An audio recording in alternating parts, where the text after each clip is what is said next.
Welcome to the Diaspora Dive Show on KDL TV, live from Minneapolis, Minnesota. Very delighted to have you on again on a continuing conversation around diaspora issues. In particular, we'll be continuing a conversation on the upcoming elections in Kenya. And today we're privileged to have three Kenyans who are joining us live from different three parts of the world. We'll be joined from, let me begin with the ladies, Miss Lydia Tet. She'll be joining us live from London.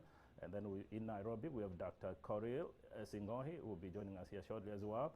And also from New York, we have Kevin Mashini, who's also joining us momentarily. And we'll have them introduce themselves before we start the show. But before we do so, here is a quick advert from our sponsors.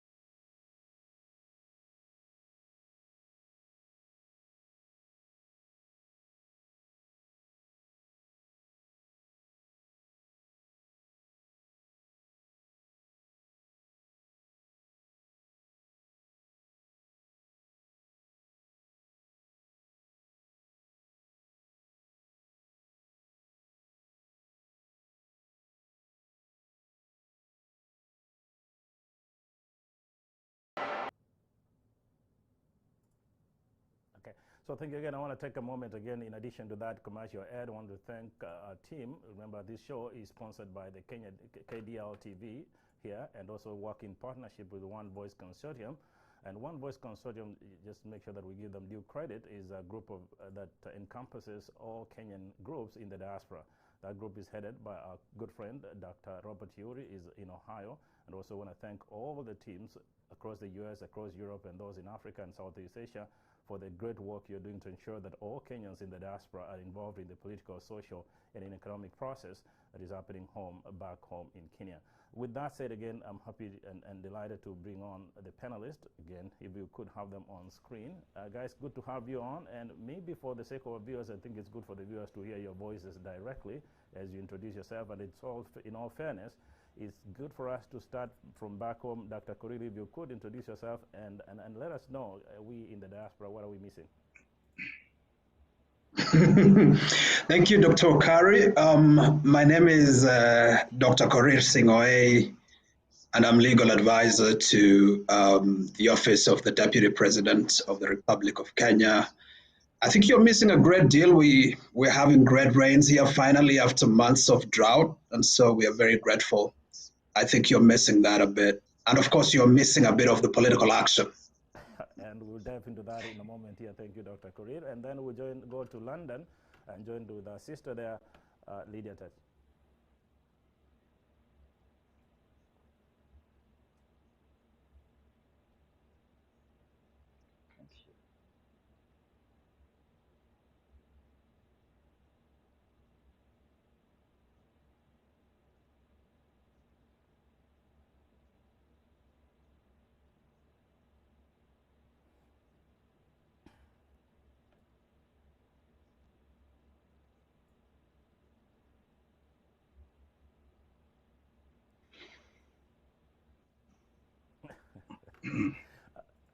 I like that latter part, woman of substance, and that's why we have you on the show. And I'm sure our country is so proud of all that you're doing, particularly in the diaspora, Lydia. And then we move now to New York. We have our brother, Kevin Mashini. Hello, everyone. I'm happy to be here as part of One Voice Consortium and also as the president and chair of Swahili Cultural Institute. We're based in New York. We are a language and cultural institute teaching Swahili and eventually other African languages. And yeah, we've been observing the developments in Kenya, and we are eager to see the next administration, how they're going to help the diaspora. Okay, good to have you, gentlemen, lady and gentlemen. Obviously, like, I have to make sure that I say this from the onset. We're talking about politics, and as I've always said, politics is emotive. Usually there are always high emotions, there are low emotions. the agreements and disagreements. That is expected in a democratic process, and obviously that might as well be expected on the show. But all we request is that we disagree and agree in a reasonable manner, and that's who we are as a nation. But guys, before we start talking anything, I think there's breaking news from Kenya, and that is the passing of the late President Mwai Kibaki. Maybe your thoughts quickly, beginning with you, Dr. Korir. I think first and foremost, the passing of the third president of Kenya, His Excellency Mwai Kibaki, is indeed a very sad thing. As Kenyans, we mourn President Kibaki because indeed he was a transformative leader who was able to lift up millions of people from poverty, especially through his economic recovery strategy in the first term. And his great infrastructural programs have indeed made a huge difference. Be that as it may, there were some also missed opportunities in the context of his leadership.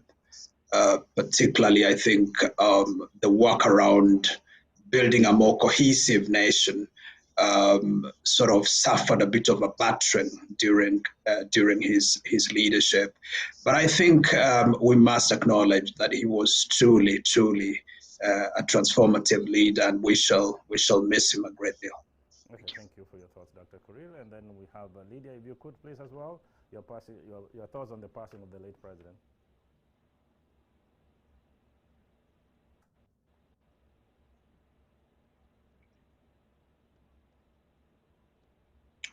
We can't hear Lydia. We can't hear. Oh, Yeah, we can't hear Lydia speaking. We can't hear her. Okay, it's okay. Keep on, Lydia. The technical team is working on the sound system. Keep on.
Okay.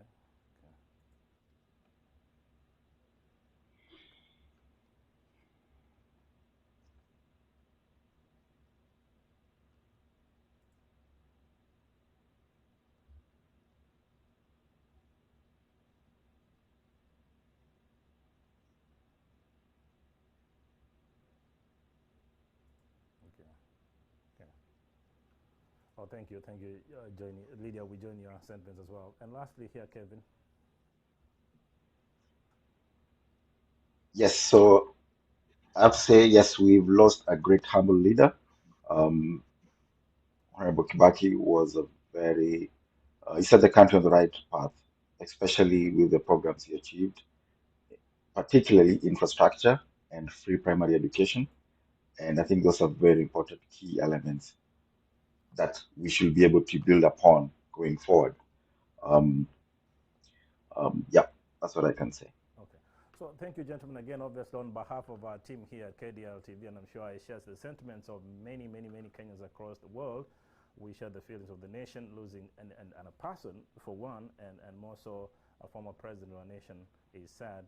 Obviously, we join the family and the nation during this very difficult time.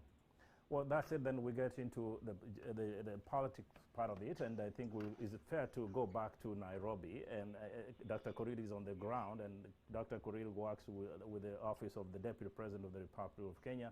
And it is possible that your views might be fairly skewed towards the Deputy President. That's perfectly fine. If you could first of all give us a sense of what's happening on the ground in your view.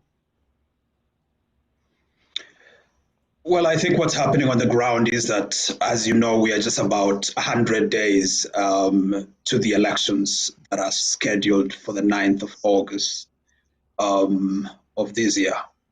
And so parties are preparing, candidates are beginning to mobilize, coalitions are being consolidated, party primaries have taken place across the country. On the part of several, several political parties. And so we are in that environment where basically nominees at several seats for several positions are being identified.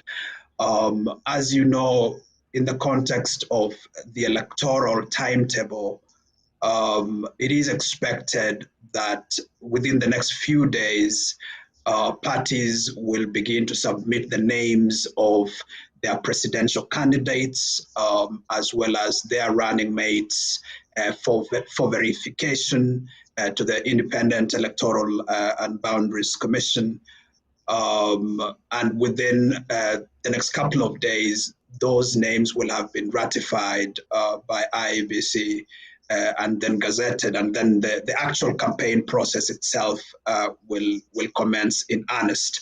And therefore, I think really what I can say is that there's heightened preparation on the part of the electoral management body. There's heightened preparation on the part of the security agencies and the entire infrastructure, the entire ecosystem that is necessary for a free, fair, credible, and even peaceful election, to take place in August the 9th of this year. That's what is happening. Okay, thank you, Dr. Colleague. Again, we'll get into the details of that as well. Lydia, if we still have you on camera, are you still there, Lydia? Okay. I think there's a problem with the camera there. Lydia will get to Kevin. Kevin, you're watching from a distance, and what's happening on the ground, obviously, Dr. Korir has his viewpoints. From where you stand, what is happening on the ground? I can't really say I'm seeing much on the ground. Is what is coming or sifting through to what affects us here, and what we see in other, political elections going on in different countries. From my experience, I'd like to see more of what are the philosophies that the parties represent? What do they stand for? What are their causes? I think that should be a discussion which gets lost in, forming coalitions and, people thinking about the process who's going to be elected. We'd like to hear more about what are they going to do for the common person, and what do the parties stand for? Yes, we have the grand coalitions, but then are they just coalescing to get the power, or are they, coming together because they have the same ideology? So that's something which I like to see more coming up, as we go towards the election. That gives us a better idea of to know how we are voting. Thank you for your thoughts. Just stick with you for a moment. Dr. Goriza Yeah. at home, so you really has a good understanding of what's happening on the ground. But you watching from a distance, and just like any Kenyan in the diaspora, what specific areas do you think the diaspora community should be concerned about as we get the election process underway? I think the diaspora should be concerned about how are they going to partner, with the government that is in place. And by government in place, I mean we should be to some extent be apolitical, in the sense that whether it's UDA, which is going to be in power, or Azimio, we'll still be in the diaspora, and at the end of the day, we're still Kenyans. So there's issues which affect us. Say they should see us as cultural ambassadors, for example. We represent Kenya here in the diaspora, and we should work more in tandem in what the policy is in terms of promoting what does as we go on with our day-to-day lives, we literally kind of have that Kenyan in us. So we should be the ones, essentially work closely with what the policy is. Another thing I like, or rather would like to see, is there should be more knowledge transfer. Uh, I'll talk about the Swahili Institute, for example. Our teachers are all based in Kenya, and they're teaching students who are learners who are in the US. And in the interactions, the way I observe them, there's a lot of information that is being learned both ways.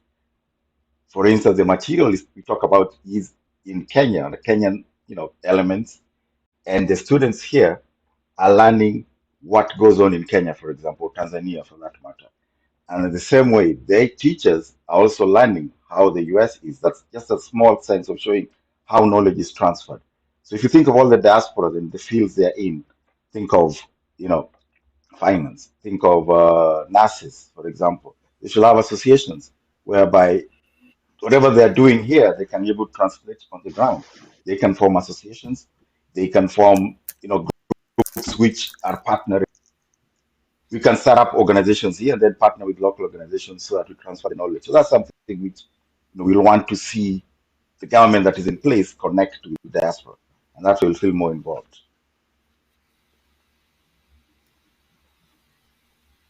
Okay, I lost you there. Can't hear you. Okay, I think you should be good, Kevin, now, right? Okay, then let's. Yeah, now I can hear now. Okay, good. So, Lydia, are you there? So Lydia, we are moving. Yeah, I'm here. Can you hear me? Yes, we do.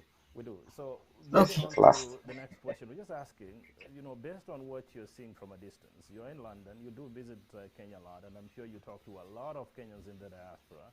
What specific areas, if you could highlight 3 specific areas that Kenyans in the diaspora should be concerned about?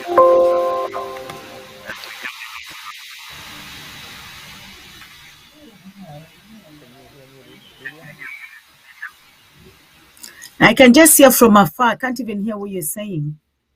Okay, so the sound system. I've put my volume up to the end. Okay, can you hear me now? Okay, just slightly. Okay, go on. So, okay, I'll try. Sometimes I do have the students in class. Sometimes okay.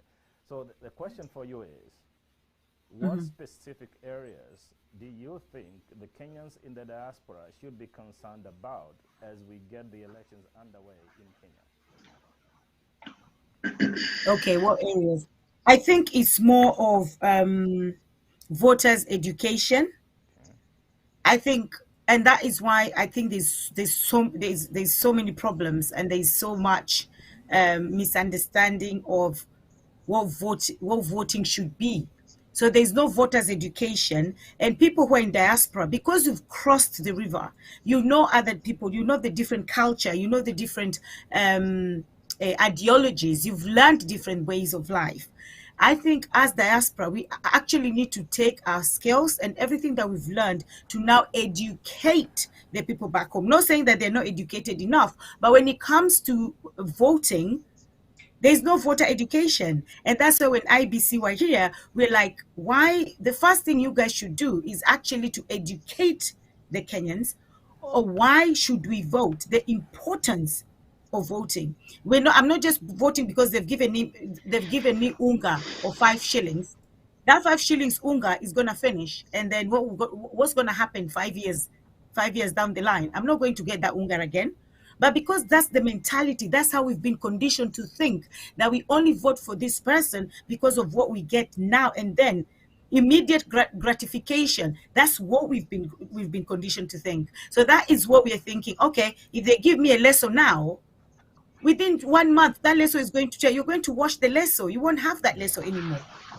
So instead of giving me fish right now, that fish that I'm going to cook with my children, tomorrow I don't have it. Why don't you show me how to cook? And that is where voters' education comes in. And that's where diaspora should actually raise their voices more and tell IEBC before we can even start thinking of registration. But when they ran to the diaspora, they say, oh, we want you to register. And that's why the numbers were so low, because everything was a joke. It wasn't taken seriously. And I think if we start, first of all, educating people why I should go somewhere, why I should do something, why I should buy this thing, and then we'll now have a bigger picture of now we'll have a bigger picture of why am I registering, why am I voting, why am I doing this. But I think diaspora should take it upon themselves and lead on this one. Okay, thank you, Lydia. So, Dr. Korir, you hear from a distance, you hear what Kenyans are saying. So you have Kevin talking from New York, you have our sister from London, and many Kenyans across the world have concerns. Of course, your job with the Deputy President's office is more legal. But bring the diaspora into the question. How do you think the diaspora fits into the question as you talk about potentially the Deputy President being the President of Kenya? And again, with an understanding that quite a number of Kenyans in the diaspora really do not understand yet what the Hustler Nation means. Thank you very much, Dr. Okari. And thank you, Kevin, as well as Lydia, for your thoughts. I think it is important to start by acknowledging the fundamental role that Kenyans in diaspora play. The economic contribution of the Kenyan diaspora is immense. We are talking about over 300 billion Kenya shillings invested in the Kenyan economy by Kenyans from diaspora in the form of remittances. Now, that is a significant economic contribution, and the impact of that contribution goes all the way to impacting household economies. And so the key issue is that the diaspora are an integral part of our political organizing. They are not an afterthought. They are key stakeholders. In fact, the platform represented by the Deputy President holds the diaspora as the 48th county, because we have 47 counties. And so even though not acknowledged yet by the Constitution, but the diaspora, when you look at it from the perspective of economic contribution, it's as good as having it as a 48th county.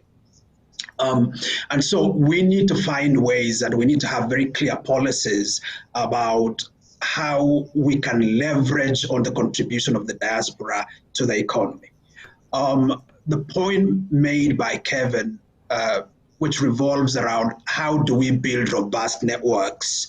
How can we leverage on the technological capacity of Kenyans in diaspora, their assets in terms of their knowledge assets, their networks, et cetera, et cetera. How can we leverage on that and take advantage of that for purposes of advancing our economy, improving the capacity of Kenyans, et cetera, et cetera. I agree with what my sister Lydia has said. The role of IEBC includes, amongst others, undertaking continuous voter education, not just during the election, but in between the elections. And so what we have, unfortunately, is a situation where often IEBC goes to sleep in between the elections, drops a critical mandate, such as voter education, and only begins to undertake it 6 months to the election. That's a huge missed opportunity. And so we need to see a situation where Kenyans across the board are educated about what the stakes really are in terms of their vote. That their vote represents, it represents a choice, not just in terms of leadership, but in terms of developmental priorities that are going to be implemented by a given government. Okay, and it's not just about a short-term gain, about 100 Kenya shillings, about $1, about £1 that one is given during electioneering period, and then there is no accountability thereafter. And so we need to be able to shift the mindset of Kenyans to begin to really appreciate the enormity, of the vote. It is about creating social contract.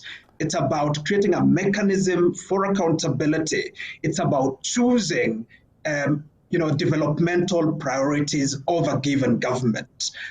That's what the vote is all about. And so it's not just about, receiving little goodies, during the electioneering, period. And so there's a lot of work that we all must do. And I think the diaspora does have a role, because to the extent that you send money to your families, to the extent that you send resources, to organizations that you support, you have huge influence in terms of educating them about the kind of leadership that would represent them better.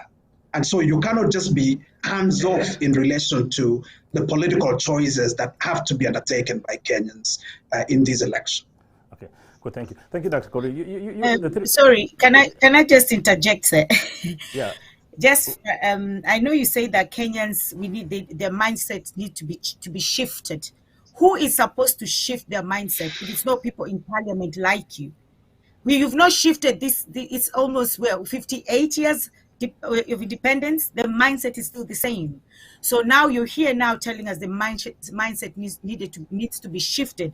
Who is going to shift the mindset? When we're here, you're telling us, oh, this is a hustle nation, hustler. We have to. And sorry, you're saying that diaspora is 48 county, right? We are doing so good with remittances. So I know it's only our remittances that are being appreciated in Kenya, not really us. Because if you're talking about 48 county, they clearly say that 48 county thieves also are going to share 48 county with us. So what do they contribute? What are these thieves? What do they contribute to the development of Kenya that they're going to share the 48 county with us? And you're telling us diaspora, we should have 48 county? So, okay, good. Leader, I get your point. If we could have the panelists as well. So Dr. Korir is making a point, giving a perspective of how he sees the diaspora community playing into the question, particularly as seen from the Deputy President's office. And Lydia, back to you, and I think you can lead us into the next segment based on your sentiments there. Now, and as I do this, I'm going to give you a quick example of what happened recently. A friend of mine, he teaches with me at the university, he went to Kenya, and he drove from Nairobi to Kisumu. He was in Kenya for only 10 days. By the time he was back in Nairobi, he knew all the tribes in Kenya. And so by the time he was back in the US 12 days later, the first question was asking me, Dr. Okari, why is it that Kenyans talk about tribe all the time? Now, we are talking about Kenyans in Kenya. We are talking about Kenyans in the diaspora, but we have a serious problem in Kenya, and that is tribalism. That it's difficult to understand Kenyan politics unless you talk about tribalism or tribes, whether it's the mountain, whether it's in the lake region, whether it's in the Rift Valley. It's all about tribalism. And then if you look at the political formations in Kenya today, most of those formations are based on tribe. And then if you're talking about alignment that Dr. Kurila and Kevin were talking about, the alignment is based on tribe. Lydia, from where you stand, what do you think, ask to advise Kenyans, how do you advise Kenyans to really end the question of tribalism so that we move on to have really institutions that can last beyond us? Thank you so much for that question. Tribalism actually is killing us.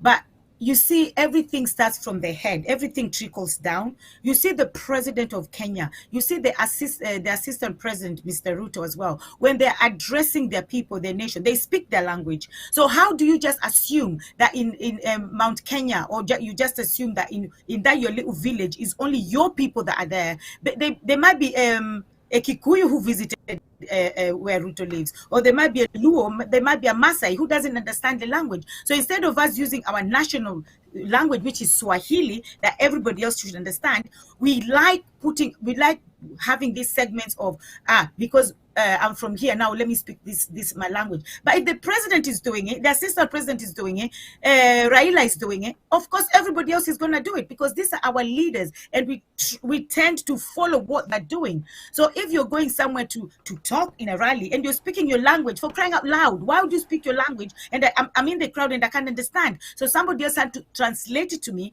and even in the translation, they're not even translating what the president is saying. or what Mr. Ruto is saying, or what Mr. Raila is saying, or what Baba is saying. They're translating something different. So it starts from the head. So if the head cannot respect the fact that Swahili is a national language in Kenya, we all need to speak Swahili so we can understand each other. They don't respect that. Of course, they're the ones that have spread this tribalism everywhere. And then there's this, if you tell somebody I'm a Kenyan, the first thing they ask you, oh, a Kenyan, from where? Why would that come in? I'm a Kenyan. That should just sum it up. I don't care if, and then also, if you have a name, like my name is Olette, people don't know where Olette comes from. First of all, they ask me, when in Nandi, when in Masai, when in Nini. They want to tag you. Every time you say you're a Kenyan, they want to tag you with the tribe. And then once you tell them your tribe, that's it. Either they're not going to help you or they're going to help you. So why should help comes because I'm from this tribe? But all those tribalism is from the leaders, it's from the presidents, it's from the assistant president, it's from Baba, it's from all of them. Because we only do what they're doing because they're leaders. So they tell you jump. A lot of people in Kenya, 80%, in fact 90% are followers.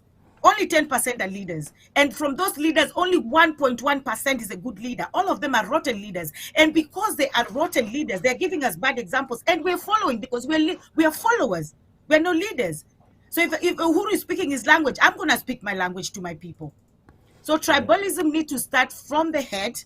They need to chop it first from the head before it trickles down to people like us.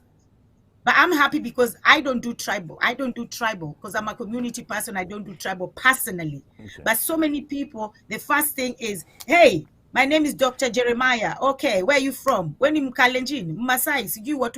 Why should that come in? So I think, and I like Balozi Amayo. When Balozi Amayo was here in the UK, Balozi Amayo told us something. If you meet a Kenyan, if they ask you where you're from, say, I'm Kenyan. Where is your tribe from? I am Kenyan. If they cannot take the fact that you're Kenyan, then that's it. Okay. That's good. Oh, you see, Kevin, you can hear the passion from our sister. That says a lot. And you lead the Swahili Cultural Center in New York. By the way, look at Tanzania. One of the reasons why Tanzania has been a very united nation is because they chose Swahili as a national language and, quite frankly, a unifying language. And that's why Tanzanians will talk about Ndugu or Kaka. Now, from your standpoint, Kevin, the tribalism in Kenya is a major issue. Even the organizations that we have in the diaspora as well are based on tribe. How best do you think we in the diaspora can help Kenya really end this problem so that we talk as a people? Yeah, thank you very much. And I should say that's a very important point Lydia talked about regarding speaking your tribal language. But I beg to differ in terms of when a politician goes out and speaks, say, in Kalenjin, you can't take away that from that. That's him. He's speaking to his people. But what can you do? There should be a translator there speaking in Swahili, interpreting directly what the person is saying. That's where organizations like us come, whereby languages are it's just to communicate. Languages communicate. Somebody can say something in Greek, but he might be saying something very pertinent, but since you don't understand it, doesn't mean he's hostile, but you need to translate it. I look at US, for example. There are people from all over the world here, Germans, Irish, name it, Africans, and most of them are immigrants, except for African Americans who were brought as slaves against their will. But the others are immigrants. They speak, or rather, they come from an origin which is non-American, but they've all adopted English. They say I'm American. They have created that symbol whereby America is our identity, and then you are Israeli or you are German, Japanese, and so forth. But they're still unified under America. Kenya should try, and the leaders in Kenya should try and look at that and see, yes, we have all these 42 tribes, but we should not be beating them down. We should use them as a strength. And we have Swahili, which can unify us. Not English. Swahili can unify us. And you go to Turkana, somebody can speak Turkana, but if there's somebody who can translate that to Swahili, you're speaking to all the country. So the first thing we need to do is document all our culture, our languages, our cultural practice, document them, and then translate to the world to know what they're about in a language which promotes Africanness. We can't use English, you should use Swahili. Because if I come and speak here in Kisii or Luya, how many people are going to understand me? Not many people. They'll think I'm hostile. So that's the first step. And to quote Uhuru, he said something very important the other day. He said the borders of Kenya were imposed on us. You know, we found ourselves to be in Kenya. You know, we immigrated from somewhere, whether it's Congo or River Nile. We came from different places, but we found ourselves in Kenya. We can't change that. So what can we do to make our country better? We have to embrace one language at least, which can help us to communicate. And that's why organizations like Swahili exist. We have to speak in one voice, as we say, because countries like the European countries, Germany, for example, they are all Germans. You know, their language is German, and their machines are in German. They produce everything in German. You know, but if you want to go do that, you have to learn German. What about us Kenyans? What about Africans? We have to learn English. We have to learn French. And then we have to now translate whatever we know culturally is important to us. Like, you know, there are things which I can, or somebody can do in Turkana, and since he doesn't know English, he'll never find a way to communicate. So we have to really, you know, translate our tribes into a language which can be communicated to the world. And if we use English, we're actually empowering everyone else except ourselves. Okay. So we have to, as Lydia say, when you're out here, yes, we are Kenyans, but what identifies you as Kenyan? Of course, you have the tribe, but what really unifies you? The language is the first place which can unify us. Okay. Can unify us.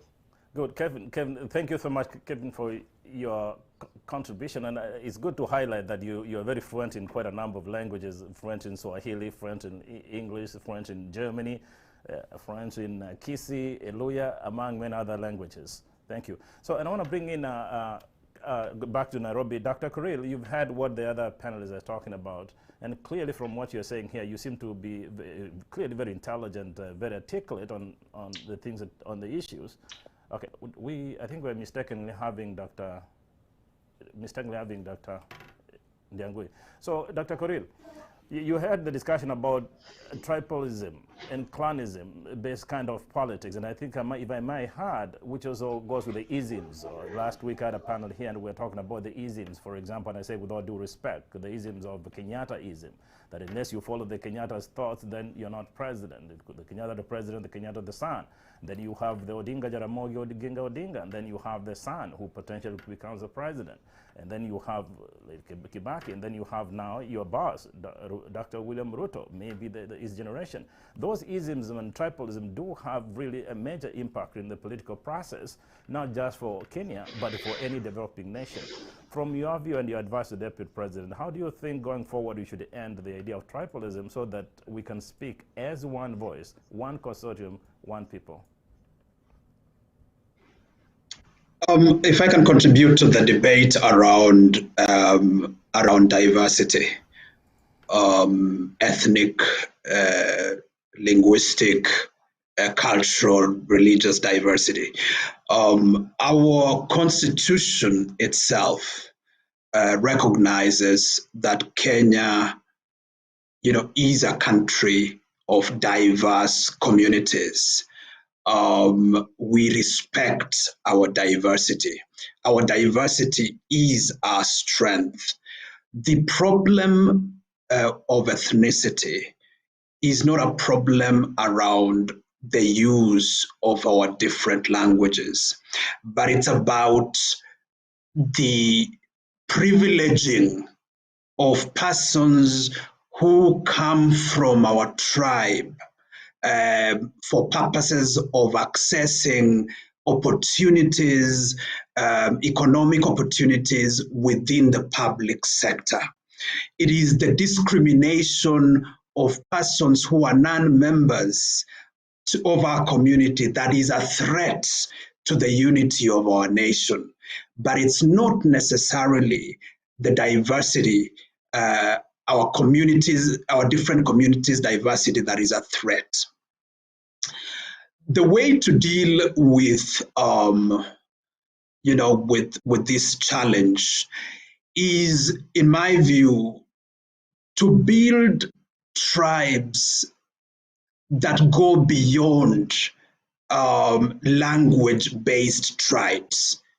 we need to organize ourselves as collectives of persons with similar interests.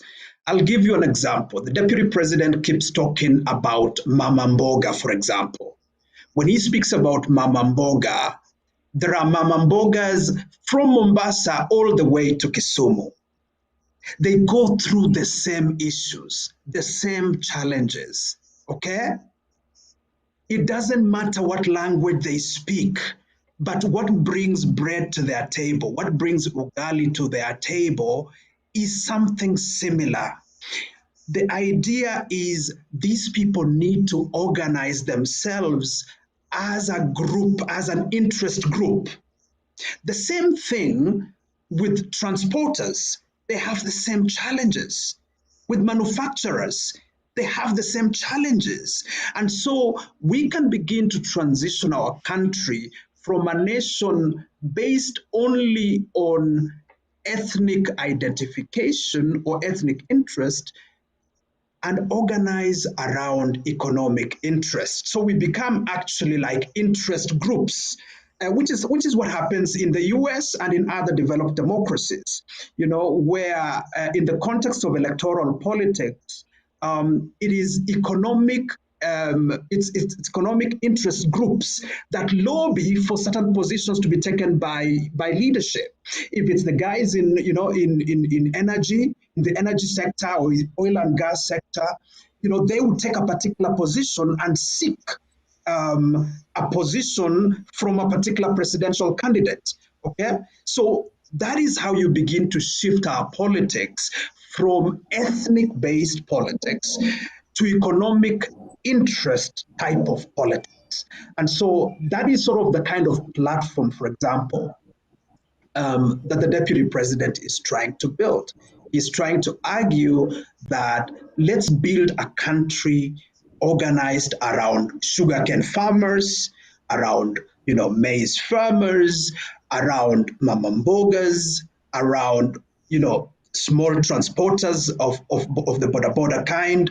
That's the whole idea behind that philosophy. And I think it answers your original question around who hustlers are.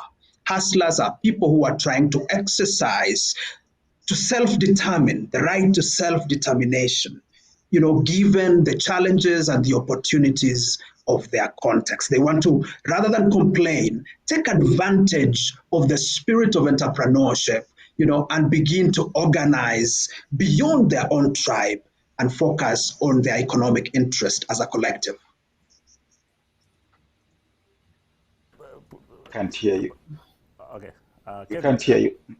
Hello?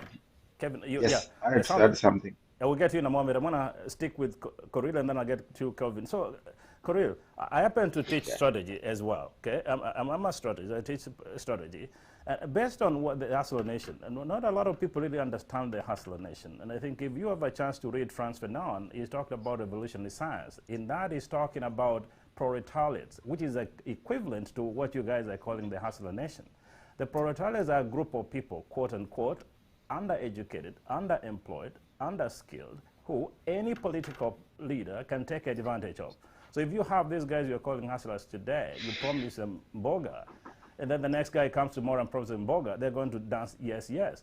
But the problem we are having here, but it's from the diaspora perspective, we have not had a situation where we're having a clear plan on how we're going to end the poverty that ravages the country. So from your standpoint, do we have specific plans that is going to address the issues of the quote-unquote hustler nation? No, absolutely. Number one, I think you missed the point around proletariat, because that conversation really revolves around or originates from, the philosophy of Karl Marx and others, who basically were looking at the society as a class-based society. I think the context of hustlers here is about opportunity. It's about access.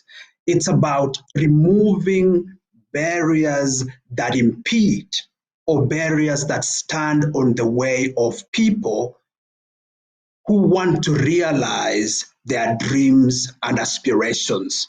And it is people of all kinds, whether they are professionals who are facing barriers in terms of accessing of licensing, whether it's a coffee farmer who has to deal with 10 licenses in order to export coffee to the United States or to the United Kingdom. You're talking about a stall owner who, even though they've paid for a license for a year, that stall is brought down by the state or it's demolished by the state. Those are the kind of issues that we are trying to deal with. And so the hustler spirit is really about the spirit of enterprise. It's about the spirit of of maximizing the opportunities that are available in your context. And so it is placing the state in the place of an enabler, a facilitator, not the state as the guy who carries the big rungu to bring down the guy who's trying to climb the next step in order to advance their economic dream and their economic vision. So it's really a matter of perspective. Okay. Let's start from the bottom of the pyramid. Let's make this the economy a lot more inclusive. Let's not just focus on the guy on the big industries. Let's focus on the small and micro enterprises. So it's really about enabling these people to be able to access the same opportunities, the same protections in legal terms, okay, the same access to credit, etc., etc. The example the Deputy President has been using has been, for example, around the Fuliza services provided by M-Pesa, where a person of low income borrows 1,000 shillings. But every day they're supposed to pay like 10 shillings, And so within a month, that person has paid thousands of shillings. How can such a person be able to advance themselves? And so it's also a question of access to credit. Okay. And so, and removing, excessive imposition of interests against people who are trying to empower themselves economically. You make very good points, by the way. I have to apologize that we are running out of time because this slot is scheduled for I think Machogu, who is running for governor of Kisii. They're standing by to have a live show as well. So clearly we're running out of time. In the next 5 or so minutes we finish.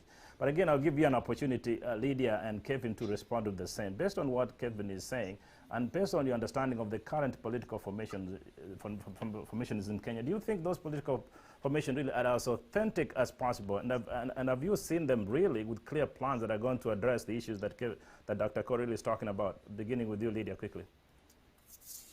What I would say is the system, the Kenyan government is governed by systematic oppression.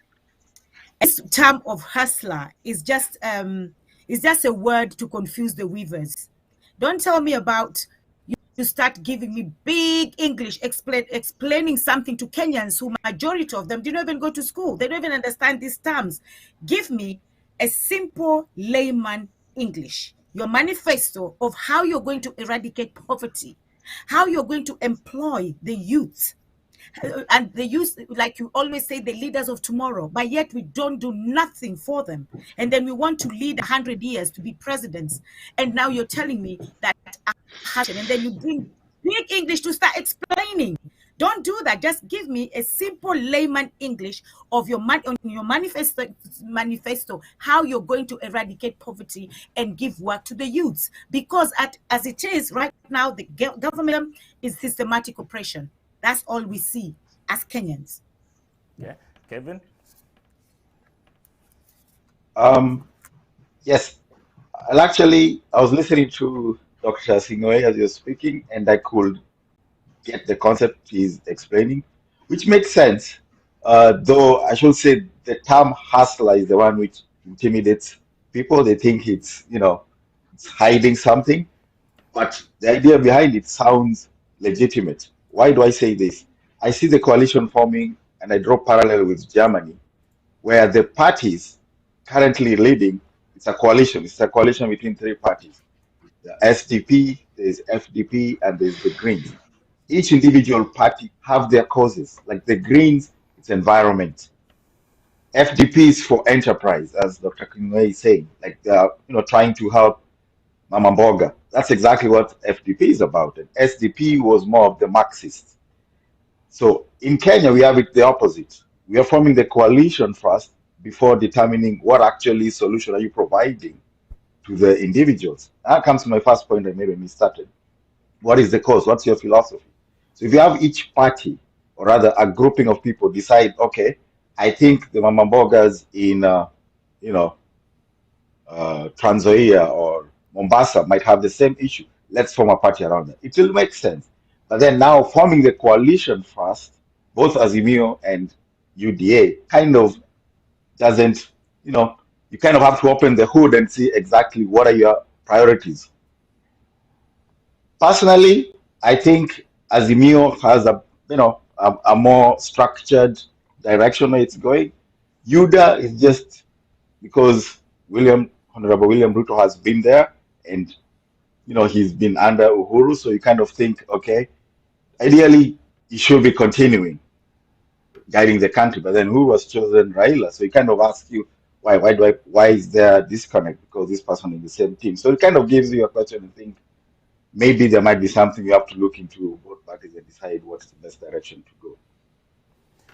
Okay, guys, we are. That's just kind of a summary. Okay, yeah. Good. And obviously, we're going to have a lot more of these conversations going forward. But Lydia, again, as we finish again, our technical team is preparing the next segment, so that's why you guys are stuck with me on the screen. So don't feel intimidated. If you could, okay. Lydia, somebody calls you from Nairobi, whether it's Azimio or UDA, and tells you, "Hey, Lydia, we want to choose a running mate. What should we be looking for in a good running mate?" Given the kind of politics we have in Kenya today? Well, personally, I always say that I don't have a party. No UDA or Azimio, I don't have a party, because for me, all those two parties, everything that they've brought on the table is things that we've had before. We've had Dr. Ruto speak so many times. We've had Baba speak so many times, and nothing that they say have ever been manifested. Nothing has been. We've never seen anything. Personally, if somebody was to call me and say, "Oh, who do you think?" I want to see what you've done before, previously, what you've said and done, not just what you're promising me, because promises are empty. They're empty promises. I can say I'll buy laptops. I've never seen laptops. Uhuru promised laptops. We never seen it for all these 2 terms. We didn't see no laptops. So I can promise so many things, but I will not deliver it. So now I want to see anybody who has ever promised something and they delivered. That is somebody that I can say, okay, I'll vote for this person because I've seen what they're capable of. But right now, I haven't seen anybody who is capable of anything. I've just seen empty promises, right, left, center. Lydia, I think you're very capable. You can make a very good running mate, quite frankly. Well, yeah. You speak very good. You're very articulate. You're very passionate. You love your country very much. I think you're more than capable. I think you should consider that. If not now, you should consider that in the next elections, 2027.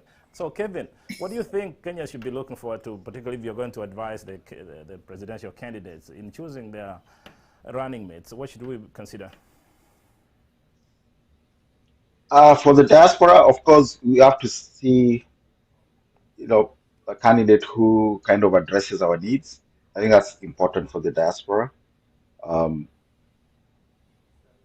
candidate who will show a structure of how, they've been, I think it's a diaspora policy, but then has it been implemented? So we'd like to see steps. What are they going to do exactly to use diaspora to help, develop Kenya? That will be important for us, where we're sitting in, Okay. And personally, I should say that.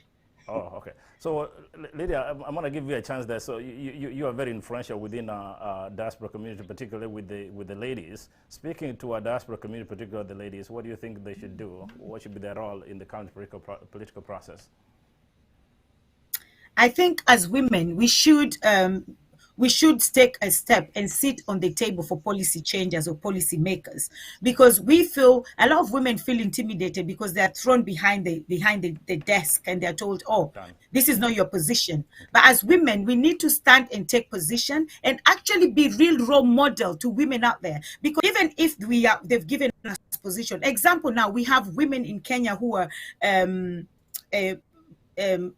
what they called, oh, I'm forgetting the name, people like Esther Passaris, they're called women rep. Exactly, yes. We have a lot of women reps in Kenya. What are their roles and responsibility? What do they do? I don't see what they're doing. We still have a lot of girl child out there being raped, being molested. They don't have sanitary towels. We have people taking advantage of them. We have them looking at the wrong role models. They're looking at women who bleed themselves and they're prostitutes in the streets, and they're thinking, oh, this is my role model. Why can't they look at all these women reps and say, okay, now I can see a role model in this woman, and this woman as well is standing in the gap for the women? But they don't do that. So so I don't even know their roles and responsibility. And that's why maybe women are just put in there, because even if they're given positions, they don't do anything. So I'll speak to women in diaspora. Let's stand up and let's make a change for our girl child in Kenya and what they're going through right now. Because right now, I can tell you, girl child is suffering. We hear people saying, oh, nowadays they're only empowering girl child. Where are those girl childs that they're empowering? They're not empowering any girl child. This is just a phrase that they're saying they're empowering girl child. Where are they? Who is empowering them? So women, especially women in diaspora, we need to stand and take position and go back and empower our girls. And then boys as well need to be empowered to the standard of a girl child of now, of a girl child of a modern world right now. Okay. So as women, we need to stand and educate our girl child. Okay, sounds good. Thank you, Lydia. Kevin, that is the lady's perspective. What do you say to the men in the diaspora? Men in the diaspora. I don't know if I have a view about the men in the diaspora. Yeah, I heard she was talking about the girl child. We also have to think about the boy child has been forgotten. So those has to be a plan for the men, you know. But in all seriousness, yeah, I'll just speak about, you know, the diaspora in general as opposed to a personal opinion. That's Kevin is a soft-spoken guy. I think with that said, again, because we are out of time, and we have, I think, Machogu, who is standing by to give his views on why he's running for governor of Kisii County in a moment here. I want to take the opportunity to thank you. Lydia, thank you very much for coming on. You are very passionate. We appreciate you for you a lot. And I think hopefully in the summer when I come to London, it won't be really raining as it does always, but thank you for the good work you do for the Kenyans in diaspora. Kevin, as well, thank you from the Swahili Center in New York. Great work that you've done today, and you always do. Thank you. Keep doing that. And hopefully you come back on the show next time. And I want to also thank Dr. Korir Sengoi, who is the legal advisor to the Deputy President's office in Nairobi. Thank you for taking time this late night in Kenya to join us on the show. So many thanks again. Just a quick closer here for all the Kenyans in the diaspora and Kenyans. I think it's election time. It's no more to be emotive. It's no more to have political differences. Sometimes you agree, sometimes you don't agree. But in a democratic process, that is expected. So all we are calling on behalf of our team here is to try to be as accommodative, as brotherly, as sisterly as possible, because by so doing, that's how we can build a nation. And again, as we focus on who's going to take what position in Kenya, my view is that let's focus on issues first. Who do we really believe can take our country or state or county to the next level? That's very important, more than really the handouts that has been part of our culture in the nation. Again, if we're going to be competitive in the global market as we should, I think the message to the leadership in Kenya is that be as authentic as possible, have a clear plan and vision on where you're going to take the country. Again, we'll see you here on KDL TV in 2 weeks' time when we have, again, representatives from the UDA and the Azimio Party, when we'll be focusing on issues really that they're advocating for the next generation of Kenyans. On behalf of our team here at our KDL studio headquarters in Minneapolis, St. Paul, this is Dr. Jeremiah Okali. Many thanks to you and goodbye.